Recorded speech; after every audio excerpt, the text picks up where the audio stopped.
سريع الحساب عزيز السلطان ونشهد أن لا إله إلا الله وحده لا شريك له ونشهد أن محمدا عبده ورسوله أما بعد فأعوذ بالله من الشيطان الرجيم بسم الله الرحمن الرحيم وقضى ربك ألا تعبدوا إلا إياه وبالوالدين إحسانا إلى آخر الآية. عن أبي هريرة رضي الله تعالى عنه قال قال رسول الله صلى الله عليه وسلم ثلاث دعوات مستجابات لا شك فيهن دعوة المظلوم ودعوة المسافر ودعوة الوالد على ولده. صدق الله مولانا العظيم وصدق رسوله النبي الكريم ونحن على ذلك لمن الشاهدين والشاكرين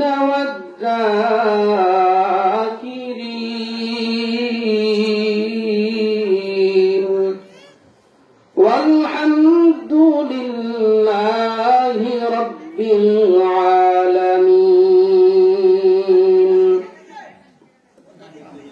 الحمد لمن قدر خيرا وخبالا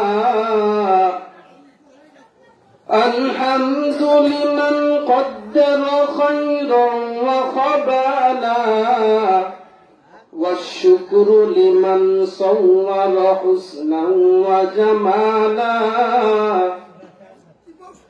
والشكر لمن صور حسنا وجمالا. فرد صمد عن صفة الخلق بريء فرد صمد عن صفة الخلق بريء رب أزلي خلق الخلق كمالا رب أزلي خلق الخلق كمالا لا زد ولا ند ولا حد لمولاه لا زد ولا ند ولا حد لمولاه الآن كما كان ولم يلق زوالا الآن كما كان ولم يلق زوالا. मैं सूरत यूसुफ के नहीं चाहने वाला मैं सूरत यूसुफ के नहीं चाहने वाला, कैस के मानंद नहीं आशिक लैला, कैस के मानंद नहीं आशिक लैला। मैं आशिक मौला हूँ मेरा इश्क निराला, मैं आशिक मौला हूँ मेरा इश्क निराला। ए जुमला जहाँ जिसके तजल्ली से उजाला, ए जुमला जहाँ जिसके तजल्ली से उजाला। সকলে জিকির করি লা ইলাহা, জোরে লা ইলাহা ইল্লাল্লাহ, লা ইলাহা ইল্লাল্লাহ, লা ইলাহা ইল্লাল্লাহ, লা ইলাহা ইল্লাল্লাহ। বাড়ি বাড়ি থাকবে ওয়ালা থাকবে না, থাকবে নাকি? বাড়ি পড়ে থাকবে। এই জন্য বাড়িতে যারা এখনো বসে আছি, বাড়ি ছেড়ে অতি সত্য জান্নাতের বাগানে এসে আমরা বসি। এটা এমন একটা মজলিস যে মজলিসে বসলেই গুনাহ মাফ। সুবহানাল্লাহ। বাড়িওয়ালা বাড়ি থাকবে ওয়ালা থাকবে না,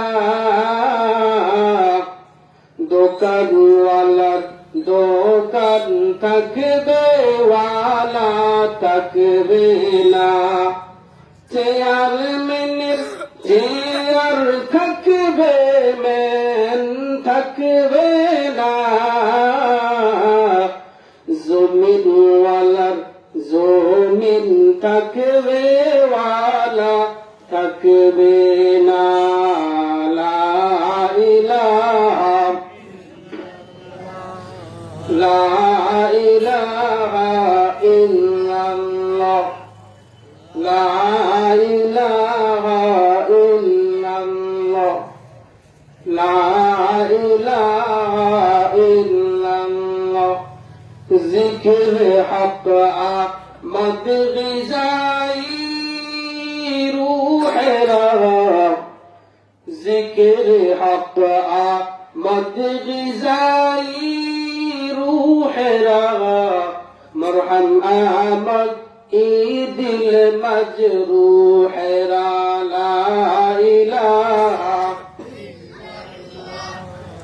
ला इलाहा इल्लल्लाह, ला इलाहा इल्लल्लाह, ला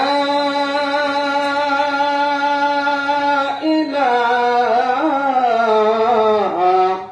इल्लल्लाह मुहम्मदुर रसूलुल्लाह। পশ্চিমপাড়া ধারবাড়ি জামে মসজিদের উদ্যোগে আয়োজিত আজকের ওয়াজ মাহফিলের সম্মানিত সভাপতি, প্রধান অতিথি, বিশেষ অতিথি বৃন্দ, দূর দূরান্ত থেকে আগত ইসলাম প্রিয় দিন প্রিয় মুসলমান ভাইয়েরা, মুরব্বী বাবারা, পর্দানিশীল মা ও বোনেরা, সোনার বাংলার সোনার ছেলে, যুবক বন্ধুগণ, স্নেহের ছোট ছোট কচিকাচারা, সকলকে জানাই আন্তরিক মুবারকবাদ ও অভিনন্দন।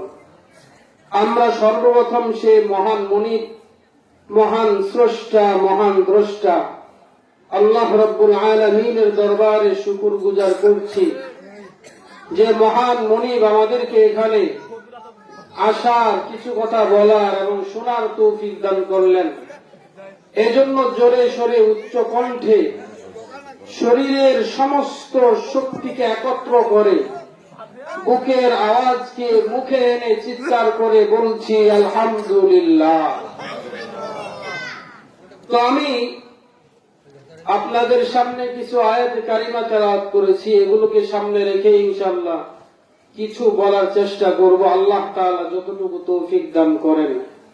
তো আমরা এই যে জান্নাতের বাগানে আসলাম, আমরা নিজেরা আসতে পারি নাই, আমাদেরকে আসার তৌফিক দিয়েছেন কে?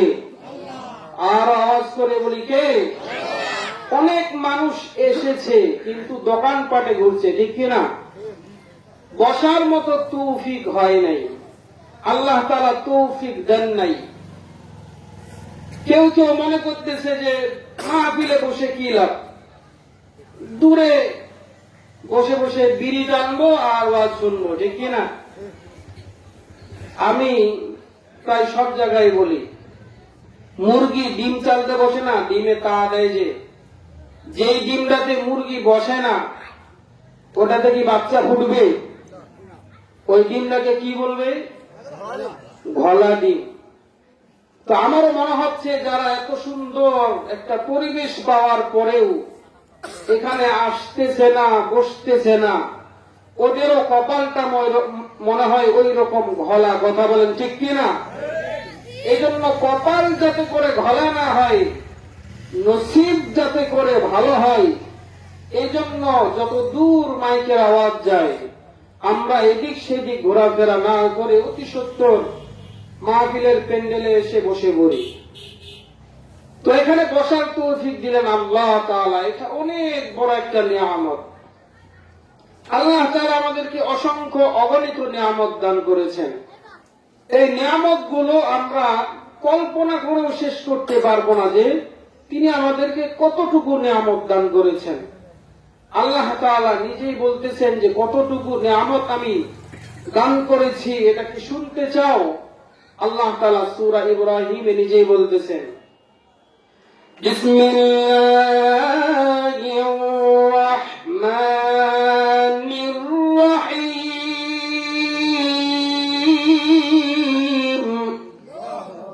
আওয়াজ করে বলি আল্লাহু আকবার। আল্লাহ রাব্বুল আলামিন বলতেছেন, ওয়া ইন তাউদ্দু নি'মাতান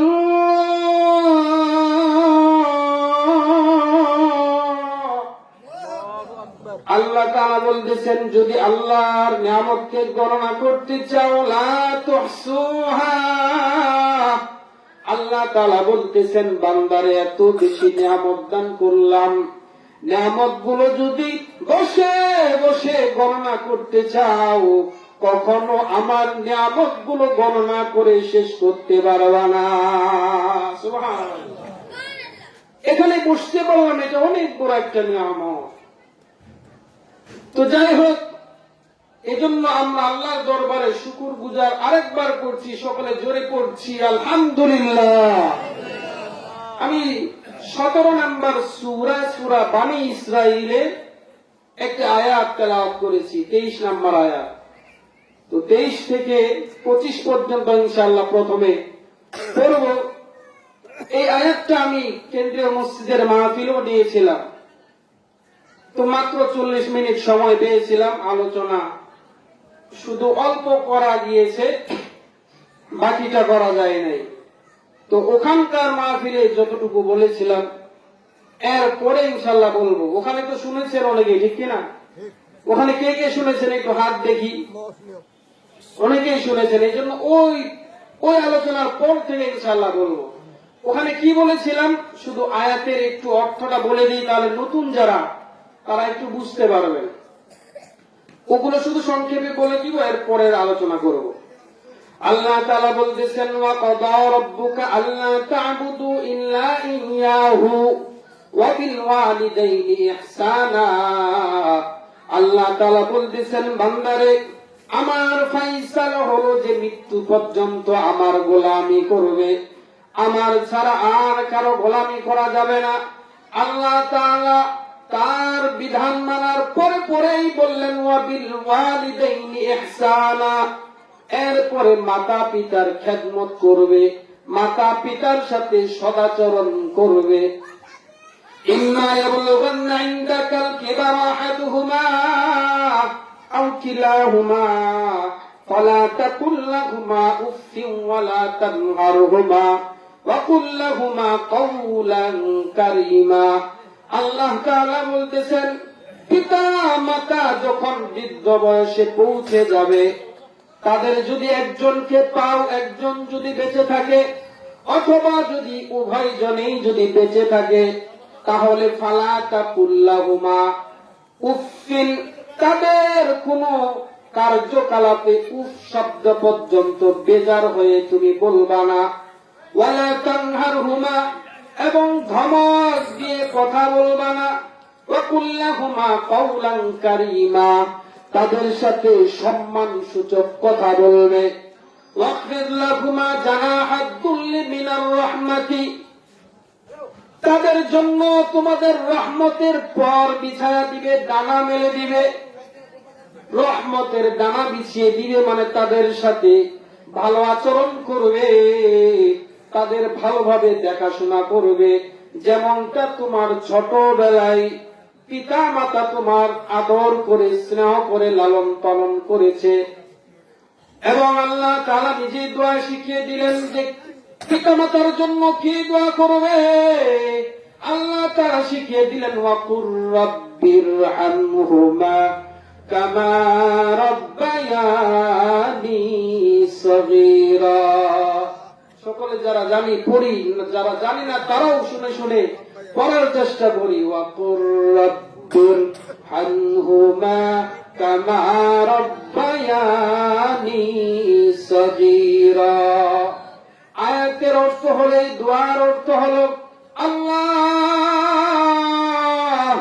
আপনি আমার পিতা মাতাকে ওই রকম রহমতের সাথে রাখেন যে রকম আমার ছোটবেলায় আমার পিতা মাতা আমাকে রহমতের কোলে, স্নেহের কোলে রেখেছিলেন। সুবহানাল্লাহ, কত স্নেহের কোলে আমাদেরকে লালন পালন করেছেন। এটা যাদের সন্তান হয়েছে তারা কেবল বুঝতে পারে।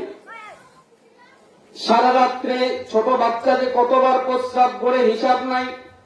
একটু পরে পরে প্রস্রাব করে, আবার প্রস্রাবে যখন কাপড় ভিজে যায় তখন নিজেকে ঠান্ডা লাগে, তখন আবার কান্না শুরু করে দেয়। আবার ছোট বাচ্চা একটু পরে পরেই ক্ষুধা লাগে, একটু পরে পরেই তাকে খাওয়াইতে হয়। সারা রাত না ঘুমাইতে পারেন না। আবার দুধ পান 2 বছরের হবে করানোর পরেই যে দায়িত্ব শেষ, ওই রকম না। যতক্ষণ না পর্যন্ত নিজে নিজে খাইতে পারে, চলাফেরা করতে পারে, ততক্ষণ পর্যন্ত মা তার লালন পালনে ব্যস্ত থাকেন। ছোটবেলায় এমন হয়, মা খেতে বসেছেন কিন্তু বাচ্চার কান্না থামে না। ওই সময় খাওয়া ছেড়ে তাকে কোলে নিতে হয়। আবার এইরকম সময় হয়, খেতে বসেছেন, এমন সময় বাচ্চা পায়খানা করে দিয়েছে, আশেপাশে কেউ খাবার খেলে প্লেট নিয়ে দূরে চলে যায়, অথবা বাচ্চাকে কেউ ধরতে যায় না গন্ধের কারণে। মা কখনো এমনটা করেন না। মা সুন্দর করে খাবারের প্লেটটা রেখে দিয়ে হাতটা ধুয়ে বাচ্চাকে সুন্দর করে পরিষ্কার করে তাকে একটা কোনো কিছু ব্যবস্থা করে এরপরে বাকি খাবারটুকু ওভাবে খেয়ে ফেলেন। ঘৃণা করেন নাকি? ঘৃণা করেন না।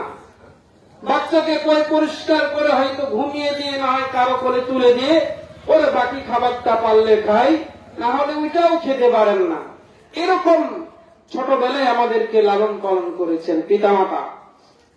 এজন্য বড় হয়ে গেলে, আমার বয়স যখন যুবক বয়স, তখন পিতা মাতাকে অবহেলা করা যাবে না।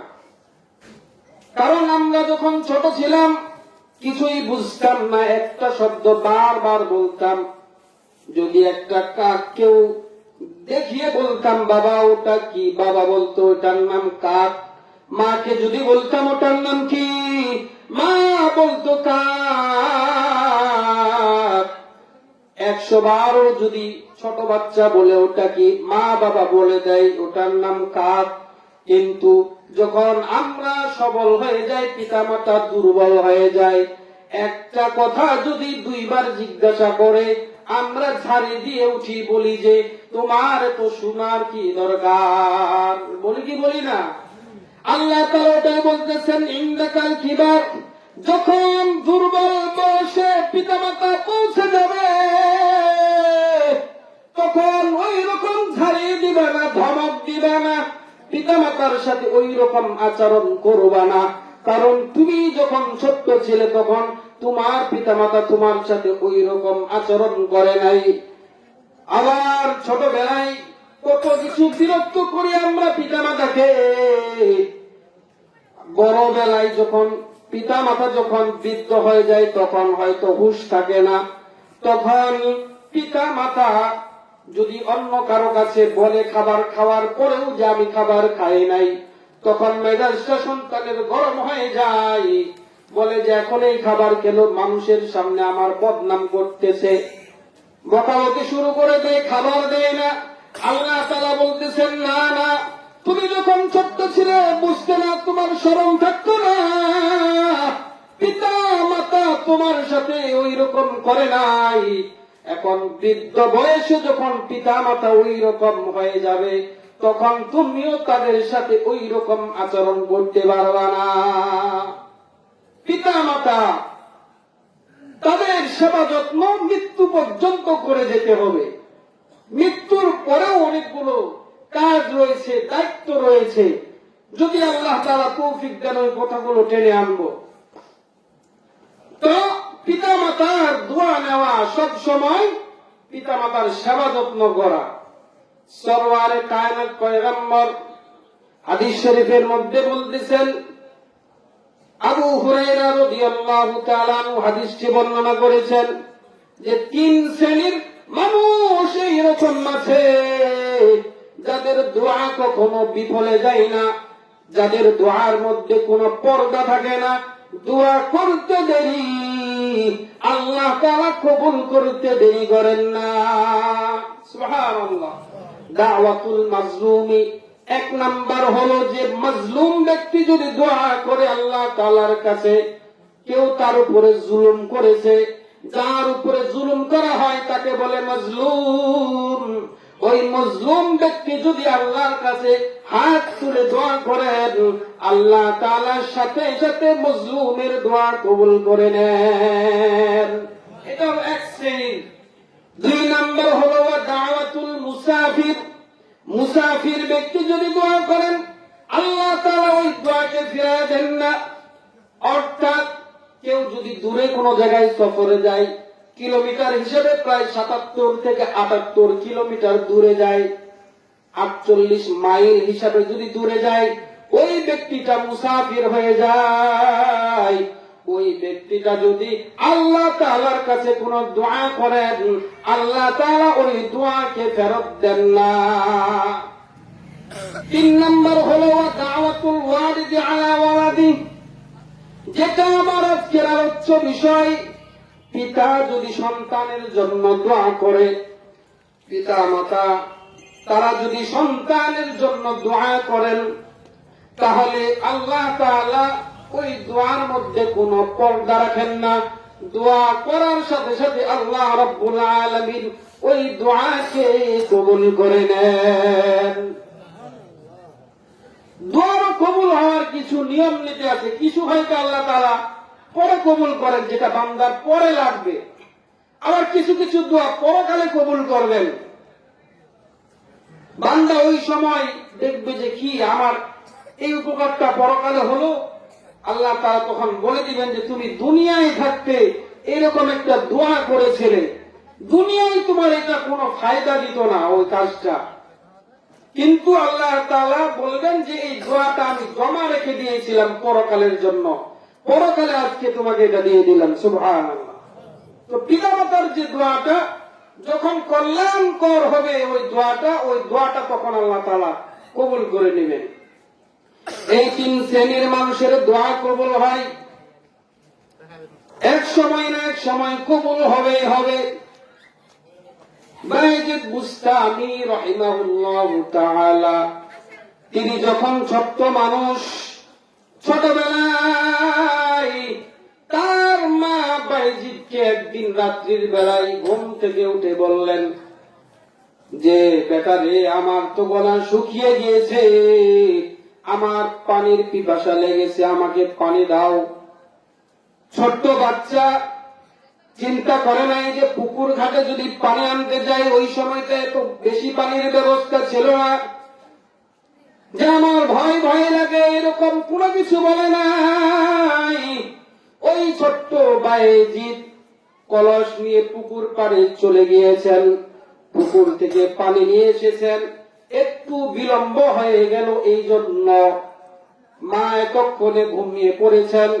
সন্তান চিন্তা করলেন, মা যদি ঘুম থেকে উঠে দেখে যে পানি নাই তাহলে কষ্ট পাবেন। এই জন্য বায়েজিদ একটা গ্লাসে করে পানি নিয়ে দাঁড়িয়ে আছে। মাও তার ঘুম ভাঙ্গে নাই, বায়েজিদও সারা রাত দাঁড়িয়ে আছে শীতের দিন। যখন ফজরের সময় হয়ে গিয়েছে, মা তাকিয়ে দেখেন ছোট্ট বাচ্চা দাঁড়িয়ে আছে। বায়েজিদ, বাবা তুমি কেন দাঁড়িয়ে আছো, তুমি কি ঘুমাও নাই? বায়েজিদ বলতেছে, না আপনি না পানি চেয়েছেন, পানি না দিয়ে আমিও যদি ঘুমিয়ে পড়তাম, আপনি যদি পরে পানি চাইতেন তাহলে হয়তো আপনার কষ্ট হয়ে যেত। আপনার যাতে করে কষ্ট না হয় এই জন্য আমি সারা রাত্রি পানি নিয়ে দাঁড়িয়ে রয়েছি। তার মা দোয়া করে দিলেন, যে আল্লাহ আমার বায়েজিদকে আপনি জামানার ওলি বানায় দেন। আল্লাহ তাআলাও দোয়া কবুল করে নিলেন এবং বায়েজিদকে যুগ শ্রেষ্ঠ বুজুর্গ আল্লাহ তাআলা বানায় দিলেন। সুবহানাল্লাহ। মায়ের দোয়া লৌহে মুমিন, মায়ের দোয়া লও, মায়ের দোয়া লৌহে মুমিন, মায়ের দোয়া লও। বিপদে পড়বে না তুমি যখন যেথায় যাও, বিপদে পড়বে না তুমি যখন যেথায় যাও। মায়ের দোয়া লৌহে মুমিন, মায়ের দোয়া লও, মায়ের দোয়া লৌহে মুমিন, মায়ের দোয়া লও। আমার নবী করেন ঘোষণা, মায়ের দোয়া বৃথা যায় না। আমার নবী করেন ঘোষণা, মায়ের দোয়া বৃথা যায় না। সন্তানেরে করবে দোয়া মাকে বলে দাও, মায়ের দোয়া লৌহে মুমিন, মায়ের দোয়া লও, মায়ের দোয়া লৌহে মুমিন, মায়ের দোয়া লও। মায়ে যখন দোয়া করে চলে যায় ওই আরশ পরে, মায়ে যখন দোয়া করে চলে যায় ওই আরশ পরে, সাথে সাথে কবুল হয় ফল দেখতে পাও। মায়ের দোয়া লৌহে